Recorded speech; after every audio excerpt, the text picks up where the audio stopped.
Hello everyone, welcome to foundation classes. My name is Amit. चलिए आज के सेशन को स्टार्ट करते हैं। जैसा कि आप स्क्रीन पर देख सकते हैं, हम ईवीएस यानी कि पर्यावरण अध्ययन के बारे में बात करने वाले हैं। आपके सीटेट 2023 में जो आपका ईवीएस सब्जेक्ट है, जो कि आपका पीआरटी के अंदर आता है, जिसमें आपके 30 क्वेश्चंस आते हैं, हम उनके बारे में बात करेंगे। तो देखिए, यह जो सीरीज़ है ये आपके लिए मोस्ट इम्पोर्टेंट रहने वाली है। इसमें हम पीवाईक्यू क्वेश्चंस करवाएंगे। कौन से पीवाईक्यू क्वेश्चंस? जो आपके सीटेट में 2011 से लेकर 2023 तक जितने भी अब तक एग्जाम हुए हैं, जितने भी पेपर हुए हैं, हम उनके पीवाईक्यू क्वेश्चंस करवाएंगे जो आपके 100% एनसीईआरटी बेस्ड होंगे। तो आपको अलग से एनसीईआरटी पढ़ने की जरूरत नहीं है, आपका सिलेबस कंप्लीट करवाया जाएगा। ये आपकी पीवाईक्यू सीरीज है। आप इन वीडियोस को देखना, आप पीवाईक्यू सीरीज करना और साथ में थ्योरी की क्लासेस भी देखना। ठीक है, मैं आपको लिख कर दे रहा हूं, आपका एक भी क्वेश्चन बाहर नहीं जाने वाला है। आप सिर्फ और सिर्फ इन वीडियोस को बार बार देखना और इन क्वेश्चंस की 100% प्रैक्टिस करना। ठीक है, तो ये हमारा फर्स्ट सेशन है, आप देख सकते हैं। तो चलिए स्टार्ट करते हैं। आपका फर्स्ट क्वेश्चन है, जो कुडुख लैंग्वेज है वो कहाँ के लोगों की बोलचाल की भाषा है? तो देखिए, आप कुडुख है ना, इसको आप कुडुक भी लिख सकते हैं, कुडुक। और यहाँ पर देखिए, आप ऑप्शंस को देखिए, असम की, अरुणाचल प्रदेश की, मिजोरम की या फिर झारखंड की। तो यह जो आपकी लैंग्वेज है वो है झारखंड की। जो झारखंड के आदिवासी लोग हैं ना, वो इस लैंग्वेज को बोलते हैं। और आदिवासी लोग कुडुख लैंग्वेज में जो वन में रहते हैं ना, यानी कि जो जंगल है, जंगल को बोलते हैं तोरंग। इस चीज़ को भी आप क्या रखना, इस चीज़ को भी आप याद रखना। ठीक है, तो जो आपकी कुडुख लैंग्वेज है ये झारखंड के लोगों के द्वारा बोली जाती है, यानी कि झारखंड के लोगों की आम बोलचाल की भाषा है। तो देखिए आगे चलते हैं। और देखिए, यहाँ पर मैं आपको दिखा रहा हूँ कि यह क्वेश्चन कहाँ से पूछा गया है। आपके बुक से बाहर कोई भी क्वेश्चन नहीं जाने वाला है। आप यहाँ पर देख सकते हैं, अपनी कुडुख भाषा में ये लोग गीत गाते हैं। यहाँ पर ऊपर नहीं बताया है कहाँ के लोग, लेकिन जब आप आगे पढ़ेंगे ना तो आपको आगे चलकर पता चलेगा झारखंड के बारे में। अब झारखंड के इन जंगलों में घूमते समय सूर्यमणि बच्चों को वहाँ के पेड़ पौधों और जानवरों की चर्चा कराती है, यानी पहचान करवाती है, यानी कि झारखंड के बारे में है। तो जो झारखंड की भाषा है वो है कुडुख लैंग्वेज। तो आपको एनसीईआरटी पढ़ने की जरूरत नहीं है। मैं जो एनसीईआरटी का जो संपूर्ण सार है वो आपको कराने वाला हूँ। इससे बाहर आपको कोई भी क्वेश्चन नहीं मिलेगा, अलग से कुछ भी पढ़ने की जरूरत नहीं है। इन सीरीज को देखना और इन थ्योरी क्लासेस को देखना। ठीक है, आगे चलते हैं। नेक्स्ट क्वेश्चन देखिए, आपका घर एक्स पर स्थित है तथा आपका विद्यालय वाई पर स्थित है। यद्यपि आपका विद्यालय ठीक सामने है, परंतु बीच में व्यस्त राजमार्ग होने के कारण आप सीधे नहीं जा सकते हैं। इसलिए आप पहले ठीक उत्तर में 100 मीटर दूर जाते हैं, फिर ठीक पश्चिम में मीटर लंबा सुरंग पथ पार करते हैं और अंत में आप 100 मीटर दूरी पर ठीक दक्षिण में वाई पर अपने विद्यालय पहुंच जाते हैं। तो वाई पर विद्यालय के सापेक्ष एक्स पर आपका घर कहाँ स्थित है? वाई के सापेक्ष बोल रहा है, वाई पर विद्यालय के सापेक्ष, और एक्स पर पूछा है आपका घर कहाँ है। तो जब भी आप इस टाइप के क्वेश्चंस को करेंगे ना, तो आप हमेशा याद रखना, पहले आप डायरेक्शन को बना लीजिए। तो अगर आपको पता हो यह आपका क्या है, पूर्व है, ये क्या होता है आपका, पश्चिम होता है, और ये क्या होता है आपका, उत्तर होता है, और ये क्या होता है आपका, दक्षिण होता है। आपको पता है अच्छे से। तो देखिए अब स्टार्ट करते हैं। इन्होंने बोला है आपका घर एक्स पर स्थित है। अब एक्स मान लीजिए आप यहाँ पर, यानी कि आप बीच में हैं, एग्जैक्ट बीच में है, ये आपका एक्स पॉइंट है, और यह क्या है, आपका घर है। और अब आपको जाना कहाँ पर है, आपको विद्यालय वाई पर जाना है, लेकिन आपको पता नहीं है कि आपका विद्यालय कहाँ है। तो देखिए, यद्यपि आपका विद्यालय ठीक सामने है, इन्होंने बोला है ठीक सामने है। अगर आप यहाँ पर खड़े हैं तो मान लीजिए आपका फेस इस साइड है, तो हो सकता है वो यहाँ पर हो। अगर फेस इस साइड है तो यहाँ पे भी हो सकता है ठीक सामने, इधर भी हो सकता है और इधर भी हो सकता है। तो देखिए क्या बोल रहा है आगे, इसलिए आप पहले ठीक उत्तर में 100 मीटर दूर जाते हैं। देखिए ठीक उत्तर में बोल रहा है, यानी कि नॉर्थ के अंदर, तो आप 100 मीटर जाइए। मान लीजिए यहाँ पर आपका 100 मीटर हो गया, आप आ गए 100 मीटर। उसके बाद बोला फिर ठीक पश्चिम में 75 मीटर लंबा सुरंग पथ पार करते हैं। ठीक पश्चिम के अंदर, अब आप यहाँ पर खड़े हैं तो आपका पश्चिम कौन सा हो गया, यहाँ पर है ना, तो ठीक पश्चिम में आप गए 75 मीटर, चले गए आप। ठीक है भाई। उसके बाद बोल रहा है अंत में आप 100 मीटर दूरी पर ठीक दक्षिण में वाई पर अपने विद्यालय पहुंच जाते हैं। अब देखिए आप यहाँ पर खड़े हैं, आपका फेस इस साइड है, तो बोला है दक्षिण के अंदर, तो दक्षिण इस साइड होगा। तो आप दक्षिण जा रहे हैं कितना, 100 मीटर। आप दक्षिण पर आए और आप वाई पर पहुंच गए। यानी कि अपने विद्यालय पर, अपने स्कूल के अंदर आप पहुंच चुके हैं। तो यहाँ पर आपका घर था और यहाँ पर आ गए आप विद्यालय के अंदर। अब पूछा क्या है, अब y पर विद्यालय के सापेक्ष x पर आपका घर कहाँ स्थित है। y के सापेक्ष पूछ रहा है, विद्यालय के सापेक्ष पूछ रहा है, यानी कि आपको यहाँ से सोचना है। तो आप y पर खड़े हैं तो आपका घर किस साइड है। भाई नॉर्मल सी बात, अगर आप देखते हैं तो ये डायरेक्शन क्या कहलाती है आपकी, पूर्व कहलाती है ना। इस साइड जब आप जाओगे तो ये क्या कहलाएगी, पूर्व कहलाएगी। आपको अच्छे से पता है इस चीज के बारे में। तो नॉर्मल सी बात, आपका घर कहाँ होगा, आपका घर होगा x की तरफ, और कितने कितने मीटर दूर। भाई ये आपकी 100 है, तो ये 100 है। ये भी क्या है आपका 75 मीटर है, तो ये दूरी भी कितनी होगी आपकी 75 मीटर होगी, पता है आपको। तो नॉर्मल सी बात है, कहाँ हुआ 75 मीटर पूर्व के अंदर। ठीक है, आप यहाँ पे खड़े हैं, ये आपकी दूरी 75 मीटर हो गई। आप घर पर पहुंच जाएंगे और किस साइड है, पूर्व की साइड है। तो आपका आंसर क्या हो जाएगा 75 मीटर पूर्व के अंदर। आगे चलते हैं। कोई रेलगाड़ी नागरकोइल से 5 जून 2020 को प्रातः 4:15 बजे स्टेशन से चलकर 7 जून 2020 को प्रातः 3:15 बजे गांधी धाम पहुंचती है। रेलगाड़ी द्वारा चली गई दूरी 2640 किलोमीटर है। यात्रा की अवधि में रेलगाड़ी की औसत चाल किसमें बतानी है आपको, किलोमीटर पर आवर में लगभग कितनी है, यानी अप्रोक्सीमेट बतानी है आपको। ठीक है, तो देखिए आप 5 जून को चले, ठीक है 5 जून को आप चले, और यहां पर बोला है सुबह 4:15 के ऊपर, 4:15 को सुबह मॉर्निंग के अंदर। उसके बाद आप आए 6 के ऊपर, यानी कि 6 जून को भी आप चल रहे हैं। उसके बाद आए आप 7 जून को, और 7 जून को सुबह 3:15 पर आप पहुंच जाते हैं। ठीक है, तो यानी आप देखिए 5 जून को आप 4:15 पर चले, तो 6 जून को 4:15 पर कितना टाइम हो गया आपको 24 आवर हो गए। और इसी तरह जब आप 6 जून से 7 जून का लगाएंगे तो आप देखिए 4:15 पर नहीं 3:15 पर ही पहुंच जाते हैं। यानी कि आपने कितना समय लिया 23 घंटे लिए। टोटल कितने घंटे हो गए आपके 47 हो गए। और आपको पता हो जो दूरी है उसका फॉर्मूला क्या होता है, दूरी इक्वल टू चाल गुणा समय, यानी कि जो डिस्टेंस होती है distance equal to speed into में टाइम। आपको पता है ये, और हमें निकालनी क्या है, स्पीड निकालनी है, यानी कि आपको चाल निकालनी है। तो एस क्या हो जाएगा आपका डिस्टेंस अपॉन में टाइम। सिर्फ और सिर्फ आपको फॉर्मूला के अंदर पुट करना है। आपकी डिस्टेंस कितनी है 2640, और टाइम आपको कितना मिला है 47 आवर। जब आप इसको कट करेंगे ना तो आपका ये आएगा 56.17। ठीक है, आपका एग्जैक्ट नहीं आएगा, आपका आएगा 56.17। तो आपका अप्रोक्सीमेट आंसर क्या हो गया 56। ठीक है, तो यहां पर हमारा राइट आंसर क्या होगा, आंसर नंबर सी। आगे चलते हैं।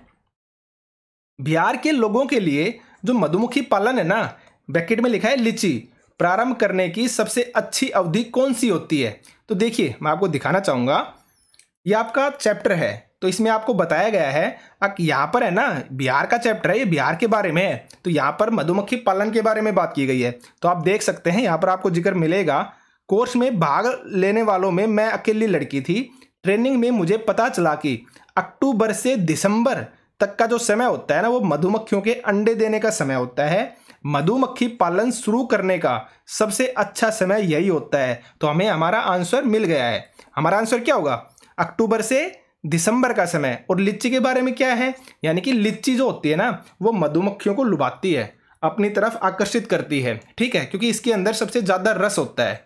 ठीक है, तो आप समझ गए होंगे आंसर क्या आएगा हमारा, आंसर नंबर बी। आपका एक भी क्वेश्चन बाहर से नहीं आने वाला है, मैं आपको क्वेश्चन भी साथ में दिखा रहा हूं। ठीक है, तो आपको सिर्फ और सिर्फ जो मैं कराऊं वो ही चीजें आपको देखनी है, उससे बाहर आपको कुछ भी नहीं मिलेगा। ठीक है, आगे चलते हैं।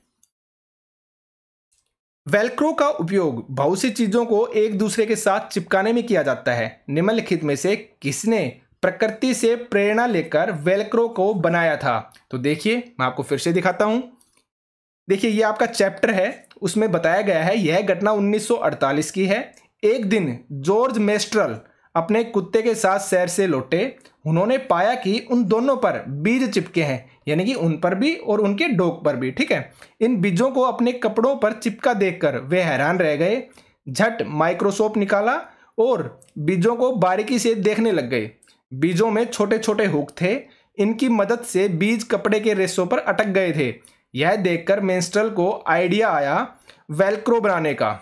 वेल्क्रो से दोनों सतह आपस में क्या होती हैं, चिपक जाती हैं और खुलने पर चर चर की आवाज आती है। ठीक है, तो देखिए अब आप वेलक्रो समझिए। आप ये देख रहे होंगे ना, ये आपके सैंडल है, इसका एक फित्ता है। ये आपको पता होगा, जब हम फित्ते को यहाँ पर टच करते हैं यानी कि इसको कंप्लीट बंद करते हैं और जब खोलते हैं तो चरचर की आवाज़ आती है ना, इसको बोला जाता है आपका वेलक्रो। तो आपको आंसर मिल गया होगा। वेलक्रो का निर्माण किसने किया था? जॉर्ज मेंस्ट्रल ने। अब क्वेश्चन को देखते हैं। वेलक्रो का उपयोग बहुत सी चीज़ों को एक दूसरे के साथ चिपकाने में किया जाता है। तो किसने वेलक्रो को बनाया था? तो देखिए आप, जॉर्ज मेंस्ट्रल ने बनाया था। आपका आंसर क्या हो जाएगा? Answer number C. तो आपको समझ में आ गया होगा आपके क्वेश्चन कहाँ से आते हैं, और ये चीज़ें बहुत ही अलग अलग तरीके से अलग अलग पेज पर दी गई है। आपको अलग से एनसीईआरटी पढ़ने की जरूरत नहीं है। आपको सारी चीज़ें एक साथ एक ही जगह पर मैं प्रोवाइड करवा दूंगा। आप सिर्फ और सिर्फ इन वीडियो को बार बार देखिए, इससे बाहर आपको कुछ भी नहीं मिलने वाला है। ठीक है, आगे देखिए। नेक्स्ट क्वेश्चन देखिए, निम्नलिखित में से कौन सा भारत का संघ शासित प्रदेश है? संघ शासित प्रदेश का मतलब आपकी यूनियन टेरिटरीज है। प्रेजेंट में इंडिया के अंदर 28 हमारे स्टेट हैं और 8 आपके क्या है? यूटीज हैं, यानी कि यूनियन टेरिटरीज हैं। तो यहां पर जो हमारा आंसर क्या आएगा? Answer number D, Jammu Kashmir. ये इजी क्वेश्चन था, लेकिन आपको बाकी भी काफी चीजें याद रखनी होती हैं जो आपको पता होना चाहिए। आपको पता होना चाहिए 5 अगस्त 2019 को जो संसद है, संसद ने जो 370 जो आपका अनुच्छेद था ना, उसको खत्म कर दिया था, जो जम्मू कश्मीर को एक स्पेशल स्टेट का दर्जा देता था। ठीक है, इसको खत्म कर दिया था। और इसके ठीक 86 दिन बाद यानी कि 31 अक्टूबर 2019 को इसे क्या बना दिया गया था? यूटी बना दिया गया था। ठीक है, इस चीज को आप याद रखना। आगे चलते हैं। आपका नेक्स्ट क्वेश्चन है, हमारे देश के नीचे दिए गए राज्यों में से किसमें एल्यूमिनियम की खान है? तो देखिए, भारत के अंदर जो एल्यूमिनियम मिलता है ना, वो बॉक्साइट की फॉर्म में मिलता है। ठीक है, और ये कहां कहां पर मिलता है? आपके उड़ीसा के अंदर, झारखंड के अंदर, छत्तीसगढ़ में, गुजरात में। ठीक है, तो इन सभी स्टेट के अंदर, यहां तक कि आपका महाराष्ट्र और आपका तमिलनाडु, इन सभी स्टेट के अंदर क्या मिलता है? आपको एल्यूमिनियम मिलेगा। तो यहां पर हमारा राइट आंसर क्या हो जाएगा? आंसर नंबर ए, यानी कि उड़ीसा। आगे चलते हैं। ब्रेल लिपि में मोटे कागज पर उभरे हुए बिंदु बने होते हैं।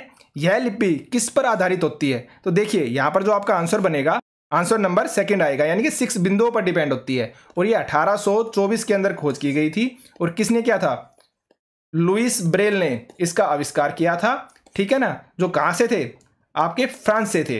ये 3 साल की जब एज थी ना, तब इनकी आंखों में नुकीली चीज लगने के कारण ये अच्छे से देख नहीं पाते थे। तो इसके बाद इन्होंने 1824 के अंदर ब्रेल लिपि का आविष्कार किया था। और इसके अंदर 63 वर्ण होते हैं। आप इस चीज को भी याद रखना, 63 तो होते हैं वर्ण और बिंदु होते हैं 6, जिनके ऊपर ये डिपेंड होती है। ठीक है, आगे चलते हैं। प्याज की फसल उगाने के लिए कई तरह के कारक दिए गए होते हैं। नीचे दिए गए चरणों पर विचार कीजिए और वह विकल्प चुनिए जिनमें से इन चरणों को सही क्रम में दिया गया है। ये चीज आप आसानी से कर लेंगे, आपको पता होगा। देखिए, सबसे पहले हम मृदा को खोदकर नरम बनाते हैं। हाँ, राइट है भाई, सबसे पहले आपका ए आना चाहिए। प्याज के ऊपर की सूखी हुई पत्तियों को काटना, बीज बोना, खरपतवार हटाना और प्याज को उखाड़कर निकालना। अब आप इसमें सीरियल वाइज लगाइए। सबसे पहले आपने क्या किया? मृदा को नरम बनाया, आपने ए लिख दिया। उसके बाद आप क्या करेंगे? बीज बोएंगे, यानी कि आपका सी आएगा। उसके बाद आप क्या करेंगे? बीज बोने के बाद जो बीजों के साथ कुछ अनवांटेड जो पौधे होते हैं ना, जिनको हम खरपतवार बोलते हैं, वो उगाते हैं, आप उनको हटाते हैं, यानी कि आपका क्या आएगा? डी आएगा। उसके बाद क्या करते हैं हम? प्याज को उखाड़कर निकालना, यानी कि आप ई पर जाएंगे। और देन उसके बाद क्या करते हैं? जब हम प्याज उखाड़ते हैं ना, तो उसके साथ जो सूखी पत्तियां आती हैं, लास्ट में हम उनको हटा देते हैं या फिर काट देते हैं, तो आपका बी आएगा। तो आपका आंसर क्या होगा? ए सी डी ई बी। देखिए आप कहां पर है, आपका आंसर नंबर सी। ठीक है, आगे चलते हैं। हमारे देश में एक स्थान है जिसे शीत मरुस्थल कहते हैं। यह क्षेत्र ऊंचा, सूखा और समतल है। यह क्षेत्र कहां पर स्थित है? तो देखिए, भारत के अंदर सिर्फ एकमात्र ठंडा मरुस्थल है, जो कि है आपका लद्दाख। ठीक है, लेह और लद्दाख। तो यहां पर आपका राइट आंसर क्या हो जाएगा? Answer number D. इस चीज को आप याद रखना। आगे चलते हैं। नीचे दिए गए फलों और सब्जियों में से उन्हें चुनिए जिनमें बीज होते हैं। देखिए आप, करेला, हाँ आपको पता है बीज होता है। खीरे के अंदर भी क्या होते हैं? बीज होते हैं। चिक्कू में भी क्या होता है? बीज होता है। भिंडी के अंदर भी क्या होते हैं? बीज होते हैं। प्याज में नहीं होते। नाशपाती के अंदर हाँ होते हैं। आलू में नहीं होते। उसके बाद टमाटर, हाँ टमाटर में भी बीज होते हैं, आपको पता है। देख लीजिए आप, खीरा, चिक्कू, भिंडी, प्याज। प्याज आ गया, ये नहीं हो सकता। उसके बाद आगे चलते हैं, इसमें आलू आ गया, ये भी आपका नहीं हो सकता। आगे देखिए, करेला, खीरा, चिक्कू, भिंडी, नाशपाती और टमाटर। हाँ, ये आपका सही होगा। आगे देख लेते हैं, इसमें आलू आ गया, ये भी आपका नहीं होगा। तो राइट आंसर क्या होगा आपका? Answer number C. आगे चलते हैं, नीचे दिया गया कौन सा जंतु भालू जैसा दिखता है परंतु भालू नहीं है? यह दिन के लगभग 17 घंटे वृक्षों की शाखाओं से उल्टे लटककर सोकर समय बिताता है और उसी वृक्ष की पत्तियों को खाता भी है। इस जंतु की औसत आयु 40 वर्ष है तथा अपने पूरे जीवन में यह मुश्किल से 8 वृक्षों पर ही घूमता है। यह क्या करता है ना, जब एक वृक्ष की पत्तियां खत्म हो जाती है ना, तब यह दूसरे वृक्ष पर जाता है और यह टोटल अपने पूरे जीवन के अंदर सिर्फ और सिर्फ 8 वृक्षों पर ही घूमता है। ठीक है, और वीक में एक बार ये क्या करता है, नीचे भी उतर कर आता है अपने आप को रिलैक्स करने के लिए। ठीक है, तो यह होता है आपका स्लोथ। ये स्लोथ बियर बोलते हैं इसको, स्लोथ बियर यानी कि स्लोथ भालू, लेकिन यह भालू होता नहीं है, सिर्फ और सिर्फ भालू जैसा दिखता है। तो आपका राइट आंसर क्या होगा? Answer number D. ये सभी क्वेश्चंस आपकी बुक में से ही हैं, एक भी क्वेश्चन बाहर से नहीं है। तो मैं आपको करवाऊंगा थ्योरी, उससे बाहर आपको कुछ भी नहीं मिलने वाला है। ठीक है, आगे चलते हैं। निम्नलिखित में से कौन सा समूह ईवीएस पाठ्यक्रम में सुझाई गई 6 विषयों में से 4 को सही ढंग से प्रस्तुत करता है? देखिए आप, इसमें पता है क्या पूछा गया है? इसमें आपके विषय और उसके अंदर आने वाले उप विषयों के बारे में पूछा गया है। आप यहां पर देख सकते हैं, आपके विषय हैं जैसे परिवार और मित्र क्या है, आपका एक टॉपिक है, और इसके अंदर आने वाले सब टॉपिक ये हैं, जैसे आपका संबंध हो गया, कार्य और योजना हो गया, जानवर हो गया और पौधे हो गए। ठीक है, उसके बाद जो आगे आपके विषय हैं, भोजन है, आश्रय है, जल है, यात्रा है, चीजें जो हम बनाते हैं या फिर जो हम करते हैं, ये सब आपके विषय हैं और इनके उप विषय दिए गए हैं। तो यहां पर पूछा गया है विषयों के बारे में। तो देखिए राइट आंसर क्या होगा आपका? परिवार और मित्र, भोजन, पानी और यात्रा, ये सब क्या है? आपके विषय हैं। इनमें उप विषय नहीं चूज करने थे हमें। ठीक है, आगे चलते हैं। हमारी पृथ्वी ग्लोब की भांति क्या है? गोल है। वास्तव में पृथ्वी पर ऊपर या नीचे कुछ नहीं होता है, यह सब क्या होता है? सापेक्ष होता है। हम भारत के लोग वास्तव में पृथ्वी के पृष्ठ पर नीचे दिए गए जिस देश के लोगों के सापेक्ष उल्टे खड़े हैं ना, वह देश कौन सा है? तो इसमें आप देख सकते हैं, अगर आप इंडिया के अंदर है ना, यहां पर खड़े हैं अगर आप, तो इसके जस्ट अपोजिट में नीचे की तरफ एक पर्सन और खड़ा है, जो कहां पर खड़ा है? अर्जेंटीना के अंदर। इस चीज को आप याद रखना। तो यहां पर आपका करेक्ट आंसर क्या आएगा? Answer number B. आगे चलते हैं। अपने खेतों से अधिक उपज प्राप्त करने के लिए कोई किसान उर्वरकों और कीटनाशियों का अधिक्य में प्रयोग करता है, यानी कि ज्यादा यूज करता है। खेतों में बार बार धान की फसल उगा रहा है वो ऐसा करके। इस नित्य प्रयोग से उसके खेतों की जो मिट्टी है ना, वो कैसी बन जाएगी? देखिए आप, केवल धान की फसलों के लिए उपयोगी होगी, गलत है भाई। अन्य फसलों के लिए भी उपजाऊ बनेगी, यह भी नहीं है। जुताई और बुआई के लिए उपयुक्त होगी, यह भी नहीं है। अंततः किसी भी फसल को उगाने के लिए क्या बन जाएगी? अनुपयुक्त बन जाएगी, यानी कि जो आपकी जमीन है ना, वो बंजर बन जाएगी। ठीक है, उसमें कोई भी अनाज नहीं उगेगा अगर आप ज्यादा कीटनाशकों का यूज करते हैं तो। ठीक है, ये आपके 15 क्वेश्चन थे ईवीएस के। ये सीरीज मोस्ट इंपोर्टेंट होने वाली है, आपको एक भी क्वेश्चन बाहर से नहीं मिलेगा। ठीक है, तो आपको सबसे पहले ये करना है, अगर आप इस वीडियो को देखते हैं ना, तो सबसे पहले आप वीडियो को लाइक पक्का कीजिए, वीडियो को शेयर कीजिए, और अगर आपने चैनल को सब्सक्राइब नहीं किया है तो प्लीज चैनल को सब्सक्राइब कीजिए। ठीक है, तो आज के सेशन में सिर्फ इतना ही। Thank you.